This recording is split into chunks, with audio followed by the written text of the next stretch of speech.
أعوذ بالله من الشيطان الرجيم بسم الله الرحمن الرحيم الحمد لله رب العالمين بعدد ما أحاط به علمه عظم الله أجورنا وأجوركم بمسابع أبا عبد الله الحسين عليه الصلاة والسلام. السلام عليك يا أبا عبد الله الحسين وعلى الأرواح التي حلت بفنائك. عليك مني جميعا سلام الله أبدا ما بقيت وبقي الليل والنهار ولا جعله الله الآخر الأهد مني لزيارتكم. السلام على الحسين وعلى علي بن الحسين وعلى أولاد الحسين وعلى أصحاب الحسين الذين بذلوا محجهم دون الحسين عليه السلام. Brothers and sisters, Assalamu alaikum wa rahmatullahi wa barakatuh. Inshallah, we're going to start our series of Muharram sessions. And tonight we're going to cover the question as to why should we commemorate Muharram? What's so significant about it? And why should we do it every year? Why not just do it once? And that would be enough. Why do we have to do it every year over and over? First, I'm going to talk about a little bit about what Muharram is. We're going to talk about a little bit of political situation at the time of the event that took place in Karbala, and then inshallah we'll look at some reasoning as to why we commemorate and why is it important to commemorate it every single year the way we do it. And inshallah at the end I'll try to make it as short as possible. At the end, if you have any questions, you can ask me, or you can ask me privately in the chat group. All right, as you all know, Muharram is the first month of the Islamic calendar. So all around the world, in every single culture, beginning of a new year is celebrated. It's a time of joy. And when it comes to Islam, especially when it comes to the Shia community, the beginning of the year is not a month or a time of joy. It's a time of sadness for us. We are sad and we are mourning at this time. Why? Obviously, the reason is because our Imam, our third Imam, and his family were tragically slaughtered and killed in the plains of Karbala in the year 61 after Hijrah by Yazid and his army. So it is a sad time for us. Imam Hussein was one of our Imams and one of our leaders, and it is important for us to remember. But why should we? The big question for us is that this event took place over 1400 years ago, right? And we have the Prophet, we have the Holy, we have the Holy Prophet, we have Sayyidah Fatima, and we have 10 other Imams who have been murdered, who have been martyred and killed, yet we don't commemorate them the way we do with Imam Hussein. For example, a year might go, and you can ask a Shia, even myself, for example, we might miss that, for example, when was Imam Sadiq's martyrdom? We may forget that, but we never forget when was Muharram. We always remember and we recall the event. Why? Because we commemorate it in a different way. These gatherings, these majalis, the Husseyniyat, they attract so many people. Even people who are not generally that religious, people who might not even pray throughout the year, but they'll come to this majalis. Why? Ask yourself, let's ask ourselves these questions. On an average, okay, you don't have to answer it to me, just think to yourself. On an average, a human being throughout their lifetime, how many birthdays they're gonna have? Right? You might think of different answers, but there's only one answer. And it's very simple. It's only one. We only get one birthday, and that was the day we were born. But why is it important for us to celebrate that every single year? Right? People get married and they have their anniversaries every single year. Why? You got married, that's done. Why do you have to celebrate every year? Why? Because it is important for them. It's in a special event, a special occasions that we have. We celebrate them, we remember them because they are important to us. Likewise, the event of Ashura, the event that took place in Karbala many years ago, even though it was many years ago, it is important to us. It is important for many different reasons, right? Let's look at the political situation at the time first before we delve into the actual question. At the time, right, Bani Umayyah were in power, they were ruling the government. Muawiyah, 10 years, Muawiyah was alive and he was ruling, and Imam Hussein was the Imam for 10 years. He didn't do anything. As soon as Muawiyah dies, he appoints his son as the new Khalifa. And that's when Imam decides that's enough. We have to do something. Why they have the chance now? At the time, Bani Umayyah used to bribe scholars. They used to buy scholars. They used to give them big amount of money to alter hadith, to falsify a hadith, to make narrations up, to back them up. They used to buy judges, for example, Shaykh al-Qazi, to say that whatever they're doing is correct, is part of the religion. They were brainwashing people. The people of Syria were so brainwashed that when they actually thought Imam Hussein and his family were kafirs. They're not believers. They were outside of the religion. Why? Because they were brainwashed. The hadith, for example, at the time, you were not allowed to narrate hadith from the Prophet.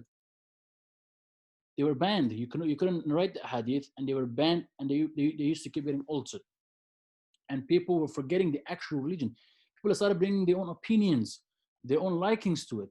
Obviously, not general people, but the people in charge. Bani Umayyah used to do that to change. And the entire goal, the entire aim of Bani Umayyah was to change the religion of Islam, to eradicate it. Yazid was a character that Imam Hussein says, a person like me will never give bay'ah, give allegiance to a man like him. Why? Because Yazid, if I ask you tonight, ask yourself, go home, make a little table, put big sins on one side and a small sin on the other side.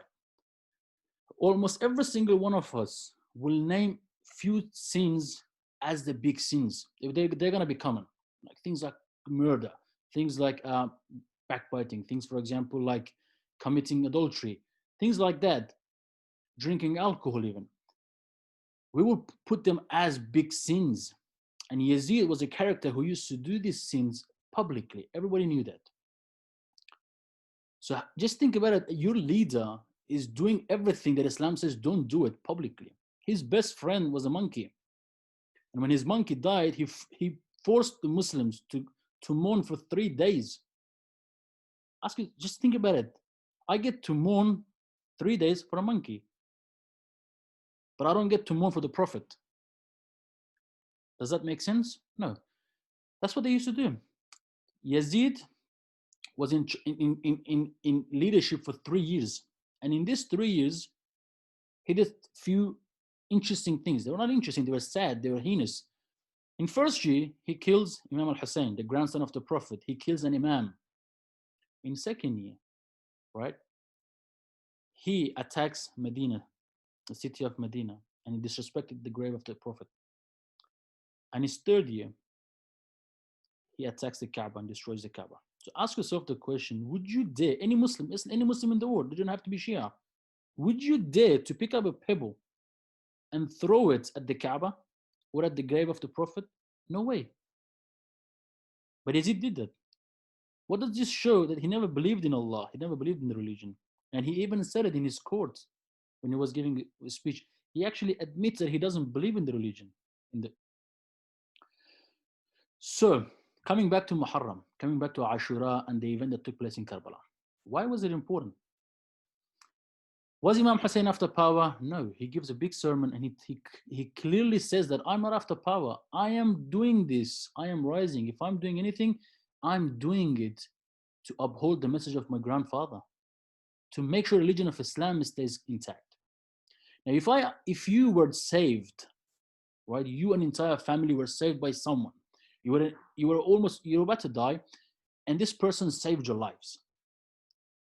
For the rest of your life, you would remember this event, and you would remember it, and you would tell your children, tell your grandchildren, and make sure this message is passed on. You will never forget it. It was important to you, something important. And if that person was a celebrity, the more popular they were, the more people you would tell, right? You would tell it with more enthusiasm. You will be part of it. You will actually try to make sure the next generations understand who saved you. Well, Imam al-Hussein saved all of us, saved our ancestors, saved us and the generations to come. He saved humanity, because Bani Umayyah were going against humanity. They were not humans. What they used to do were actually inhumans. So Imam al-Hussein rose to eradicate all those oppression, to bring peace. And that is why when he travels, he's not going for war, because he took his family with him. That's a clear sign. Ask any tactician, any war generals, any human being, would you go to war and take a family with you? No way. So why did Imam Hussein take his family with him? To tell the world that I am not in war. I am not going to fight. I am here to peace. I'm not going to give allegiance to this man. I'm just going to go somewhere else. If he's going to chase me, if this place is not safe for me, I'll go somewhere else. But I am not giving allegiance to a man like this. I'm not going to approve of him. So then he goes, and the event of Karbala took place on the day of Ashura, the 10th day of Muharram. We all know the story, and inshallah, in the next few nights, we're going to cover what happens. But the question is, why should we commemorate it every single year the way we do it? Because first of all, Karbala is not just an event. It's not a story that it's not a bedtime story we tell our children. Karbala and the event took place is actually a university. We can learn so much lessons from Karbala. Endless, right? And inshallah, in the next few nights, myself and the rest of the teachers will cover these, right? Some part of it. We can't cover everything in 10 nights, right? There's so much that we can learn from. For example, just to mention a few things, what we can learn and what you can expect in the next few nights is we learn obedience to Allah subhanahu wa ta'ala. If you look at that, these people were obedience to Allah. You can see how they obeyed Allah subhanahu wa ta'ala. That's why Imam al-Hussein says, Radan baradak, he's showered with arrows. He has so many cuts and wounds. He's lying and he's about to die. His family were annihilated before him. They were killed and amputated.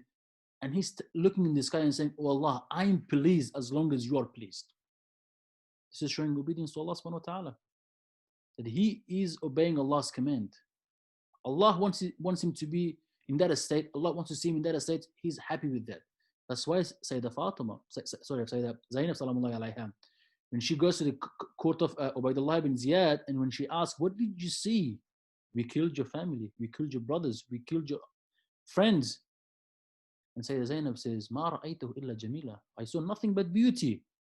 Why? Because there is obedience there. She's obeying Allah subhanahu wa ta'ala. Right? We learn from the event of Karbala who is an Imam, the characteristics of an Imam. And you can see that Imam al-Hussein, he shows his character there. That even on that day, she was going to the enemy. He was giving them speeches. He was trying to guide them. He was crying for them. He was praying for them to make sure they are guided. Imam al-Hussein actually was crying, and they asked him, why are you crying, son of the Prophet? Are you scared of death? He says, by God, I'm not scared of death. I'm crying for you because you are going to go to hellfire because of me. You're going to kill me and you're going to end up in hellfire. He was crying for them. He was upset because they are going to hellfire. This is a character of an Imam. This is someone I would follow as my leader, right? And we learn how we should follow an Imam. Today, right now, we have a live Imam, and you and I are claiming to be his followers. How are we going to follow our Imam? Look at the companions. Look at the story of the companions. How obedient they were. They never said no to their master. Their master says, don't do it. They said, master says, go. They go. Master tells them, Imam tells them, go, save your life. They say, no, he's staying. We're going to protect you. We're not going to abandon you. We're not abandoning our Imams. We're going to protect our Imams. Right? When those companions were protecting the Imam, so Imam can pray. Right? And they were catching the arrows with their bodies and their faces. This shows that they true. Those are true. That's why Imam Hussein says, no companion is better than my companion. My companions are the best. Right? We learn Salah, the importance of Salah from them. You want to know how important Salah is? Look at Karbala. Imam al-Hussein, in the middle of the battlefield, he stops the war and he says, we are going to pray on time. We're going to pray on time, and we're going to pray in Jama'ah to show the enemy and to show the world how important it is. Imam is saying, I'm not giving up on Salah just because this is war. Allah is more important. Again, goes back to obedience of Allah as well. Shows bravery. We see those companions so bravely. They go. The enemy was 30,000.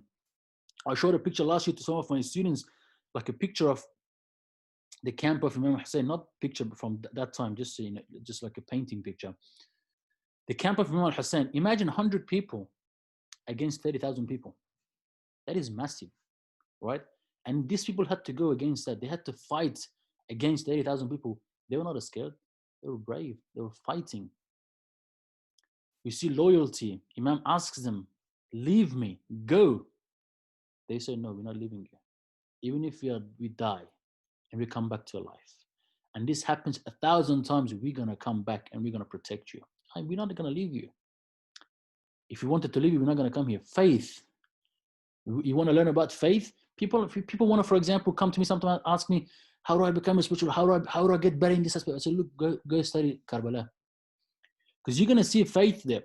Today, I ask you, some of you are maybe 13, 14, most of you are teenagers. Ask yourself the question, how do you view death? How do you see death? Go ask a 13-year-old, how do you view death? Go ask a 50-year-old even, how do you view death? They are scared. But you see someone with faith, like Qasim ibn Hassan, he comes and says, Ahlaha min al-asal. I see it, death to me is sweeter than honey. Why? Because I'm dying in the path of my Imam. I'm dying for the sake of Allah subhanahu wa ta'ala. So death means nothing. Right? If someone asks you about racism, where is Islam's standpoint about racism? What does Islam say about racism? You don't have to go to Quran, you don't have to go to Karbala. Where do you see in the world, in the history of mankind, that a master treats his slave like his own son? Imam al-Hussein treated his slave, who was a black man by the name of John. He treats him exactly the same way he treats Ali al-Akbar. Where do you see that?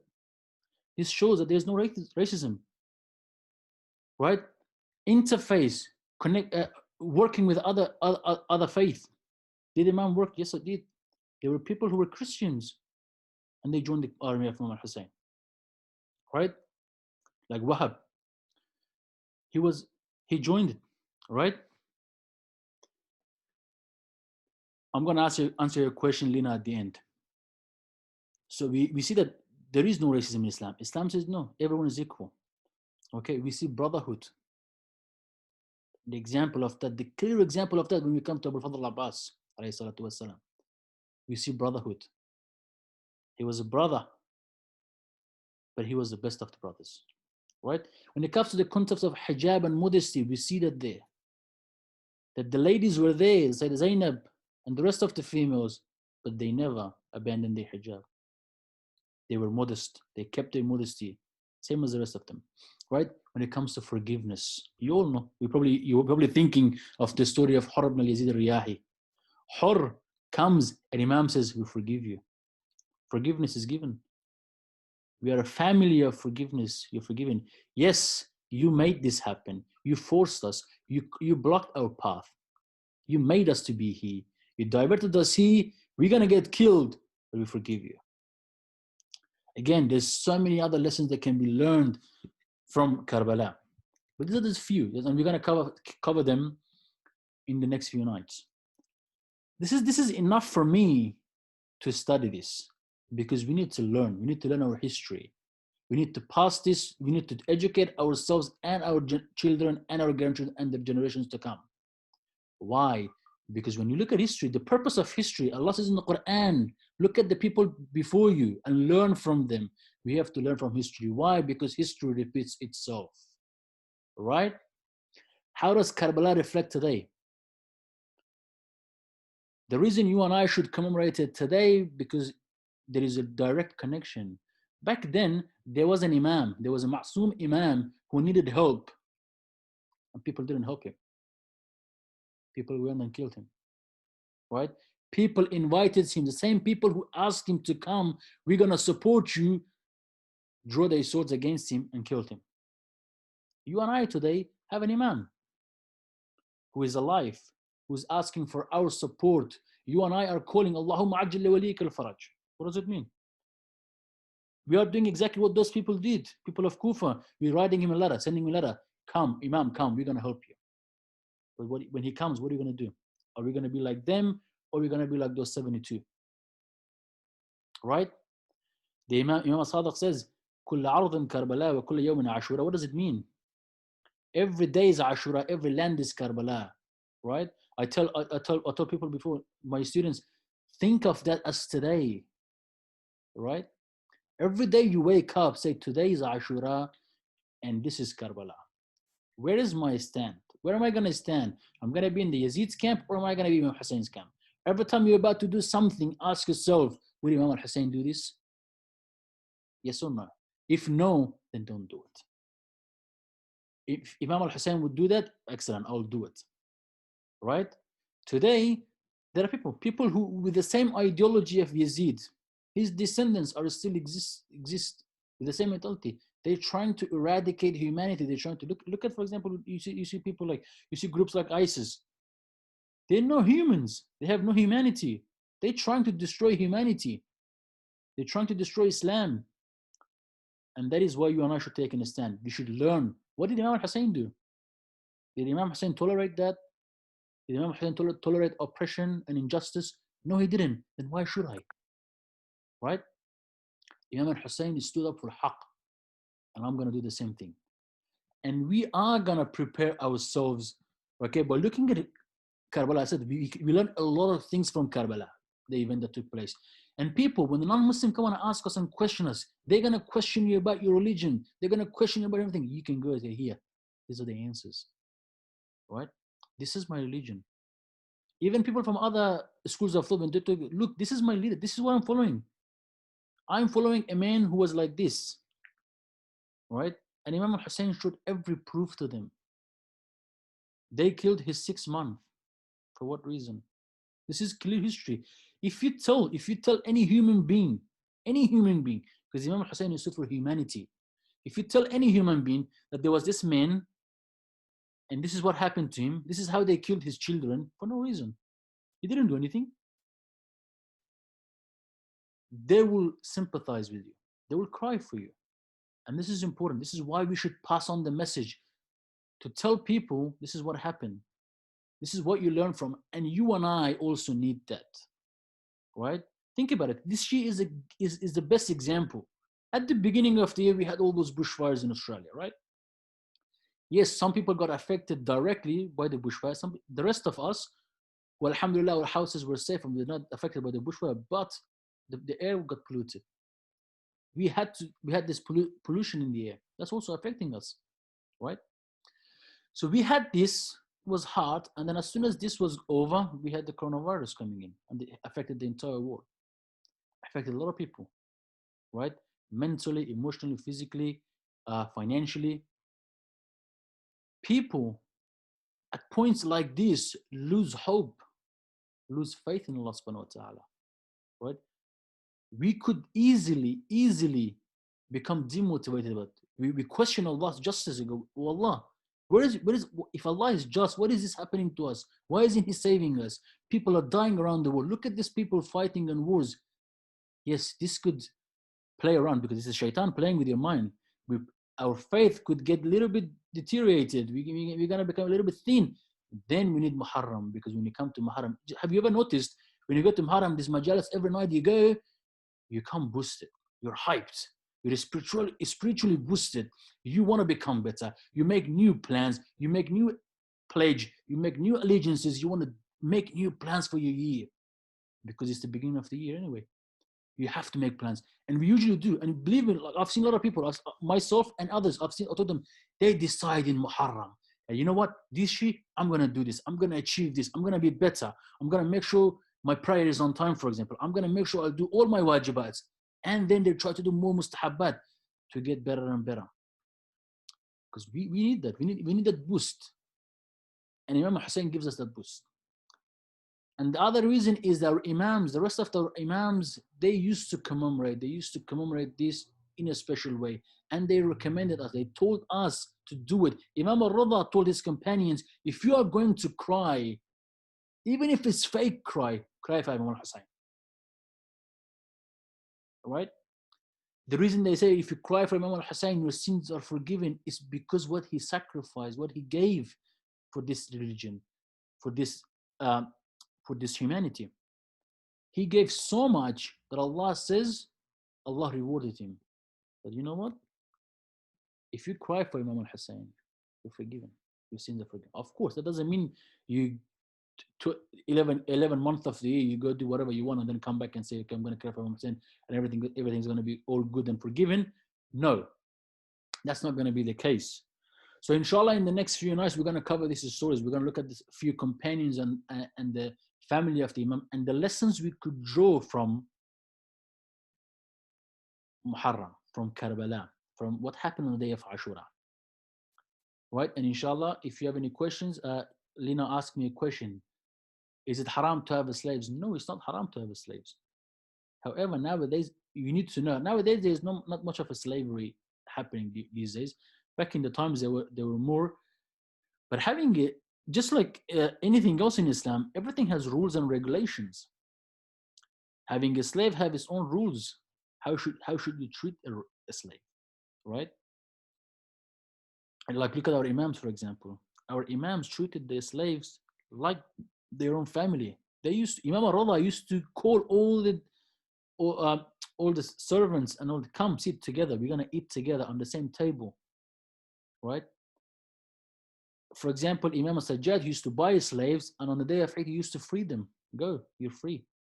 You live a free life. Like, they were not treating them badly. That's why even for example, if you look at for example, Qambar was the slave of Imam Ali. He never wanted to leave Imam Ali. He would never leave Imam Ali. He said, no, I'm going to stay with you because these people are different. Because they're treating you with manners. But they look at you. Because usually people look at slaves or maids as someone lower than them. But Islam says no. That's why Islam says no, there is no racism. Black and white, master and slave, they're all equal in the eyes of Allah. Allah says in the Quran, Inna akramakum illallahi atqakum. The best amongst you is the one who has more piety, the one who is more God conscious.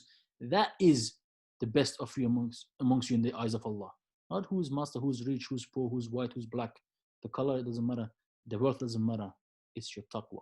It is important. If you guys have any questions, unmute yourself, ask now, or inshallah, if not, you can ask me in the chat group as well, in a WhatsApp group. Any questions? Can someone tell me what did we learn today? Come on, guys, unmute yourself. Tell me something you learned today.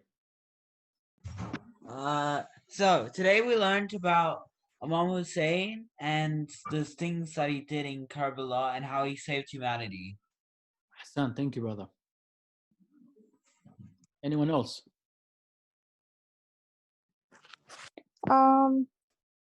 Wait. No, I forgot what I was gonna say. Sorry. You forgot what? Yeah. Someone else. Oh yeah. If you want to cry, you should only cry about Prophet or something like that. No, not that. I mean, you can cry for all the ma'asumin. You can cry for all the imams. But Imam says in the tabaki. Tabaki basically means crying fake cries. You know how you put your hands and you pretending you're crying. Imam al-Rada said, if you want to pretend that you're crying, even if you want to cry for fake cries, do it for Imam al-Hussein. Remember the event of Imam al-Hussein and cry. That's why it says it's recommended when you go to the majalis, when the majlis of the Imam Hussein is recited, when the tragedy, even if you can't cry, just look sad. Put your head down. Pretend that you're crying. Pretend you're sad. Even that is enough. Right? That's what Imam al-Rada said. Oh, okay. Okay, Lena is saying we learned so many things about Kabbalah by every action they did. For example, loyalty, modesty, importance of prayer, and forgiveness. Ahsan. Anything else you guys learned? We also learned we have to ask ourselves that when we prepare ourselves for Imam Mahdi and when he does come, like, are we gonna be like those people in the towns, like us?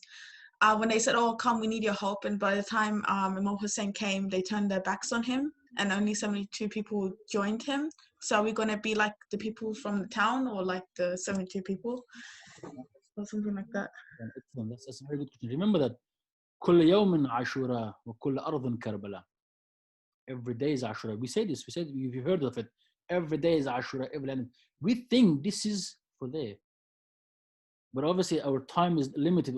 We can't go. We can actually dissect it. How Karbala leads to today. How Karbala is related to our time. because it's contemporary. It relates to us today. Look at, do we have a Yazid army in the world today? Yes, we do. You can find it, right? Do we have Imam Hussein army today? Yes, we do. That's Imam Mahdi's army, right? Everything we do, if we claim to be true followers of Imam, then we should be like those companions, right? Then we should not do things that Yazid did, right? Things that Yazid did, we shouldn't do it. Thing that Imam Hussein did, we should do it. We should do what Imam Hussein did. Imam Hussein, right? For example, I remember when my brother told me a story. He said one of his friends came to him and said, on the day of Ashura, I went, like, he explained to him that how many majalis, how many different centers did he go to, and different majalis did he attend on that day. And my brother listened to him very carefully, and at the end asked him, what time did you pray? You've been jumping from one center to another center. When did you pray? He said, I didn't pray. So what's the point of going to this majalis? On the day of Ashura, Imam Hussein, in the middle of the battle, he lost half of his army. Half of his soldiers were lost during Salah because they made a barrier. They started protecting the Imam, making sure the Imam doesn't get hurt. They lost. Why? Imam saying that Salah is important. Imam Hussein could have prayed in the tents, right? Salatul Khawf, it only takes like a minute or two.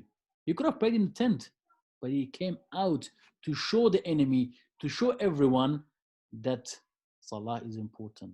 Don't abandon it. This is my message to you, right? And that's what he said. I'm here to uphold prayer. I want to uphold prayer. Prayer is important. Anything else?